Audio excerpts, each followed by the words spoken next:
দুর্নীতি করে কামানো টাকায় কেনা গাড়ির লাইসেন্স প্লেটে দুর্নীতির টাকায় কেনা লেখা সিল লাগিয়ে দেয়া হবে। যে কন্ট্রাক্টর দিনে রাস্তা খুঁড়বে তাকে দিয়ে রাতেই সেই রাস্তা ভরাট করাবো। দিনের ভোগান্তি রাতের ঘুম হারাবো। দয়া করে ভিডিওটি শেষ পর্যন্ত দেখে কমেন্টে জানান দেশের আর কোন দুর্নীতির ব্যাপারে আওয়াজ তোলা উচিত।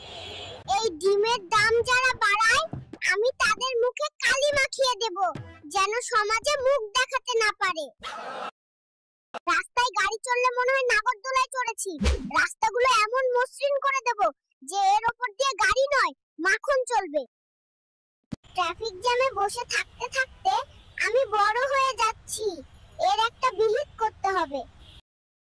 সবাই যেখানে খাল কেটে কুমির আনে, আমি খাল কেটে সেখানে মাছ চাষের ব্যবস্থা করব, যেন গরিব মানুষ মাছ ধরে খেতে পারে। ইলিশ মাছ এখন বড় লোকদের খাবার হয়ে গেছে, আমি এমন ব্যবস্থা করব যেন সবাই ইলিশ খেতে পারে। মাছের রাজা ইলিশ। আমি কথা দিচ্ছি পেঁয়াজের দাম আমার প্রিয় চকলেটের চেয়েও কম হবে। আপনাদের সমস্যা আমাকে সরাসরি ফেসবুক লাইভে জানাবেন, আমি সাথে সাথে সমাধান করে দেব। No application no file.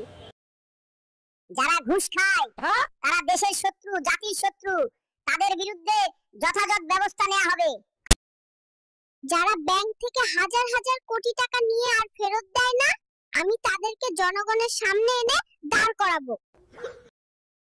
আপনি দুর্নীতিকে কিভাবে দমন করবেন? দুর্নীতি করে কামানো টাকায় কেনা গাড়ির লাইসেন্স প্লেটে দুর্নীতির টাকায় কেনা লেখা সিল লাগিয়ে দেয়া হবে।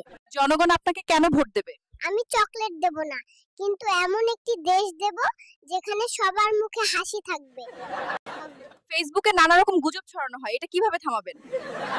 যারা গুজব ছড়াবে তাদের ইন্টারনেট 1 মাসের জন্য বন্ধ করে দেওয়া হবে। উন্নয়নের নামে রাস্তা খোঁড়াখুড়িতে মানুষের অনেক ভোগান্তি হয়, কি বলবেন? যে কন্ট্রাক্টর দিনে রাস্তা খুঁড়বে তাকে দিয়ে রাতেই সেই রাস্তা ভরাট করাবো। দিনের ভোগান্তি রাতের ঘুম হারাবো। অর্থনীতি নিয়ে আপনার পরিকল্পনা কি? পণ্যের দাম বাড়ার কারণ হিসেবে আন্তর্জাতিক বাজার নামক অজুহাতকে নিষিদ্ধ করব, আসল কারণ খুঁজে বের করব। কমাবেন। দ্রব্যমূল্য বৃদ্ধি কিভাবে কমাবেন? সিন্ডিকেটওয়ালাদের সব খেলনা কেড়ে নেব, তখন দাম এমনিতেই কমে যাবে। প্রশ্ন ফাঁস জেনারেশন নিয়ে আপনি কি ভাবছেন? আমি এমন প্রশ্ন বানাবো যা ফাঁস হলেও কেউ উত্তর পারবে না, পড়ালেখা না করে উপায় থাকবে না। বিরোধী দলকে কিভাবে সামলাবেন? তাদের জন্য একটা উন্নয়ন চুষনি বরাদ্দ করব, ওটা চুষতে চুষতেই সময় পার হয়ে যাবে। আপনার পররাষ্ট্রনীতি কি হবে? আমরা কারো অভ্যন্তরীণ বিষয়ে নাক গলাই না, আমাদের বিষয়েও কেউ নাক গলাতে দেব না। সবাই চ্যানেলটি সাবস্ক্রাইব করুন, ভিডিও ভালো লাগলে বন্ধুদের সাথে শেয়ার করুন। ধন্যবাদ।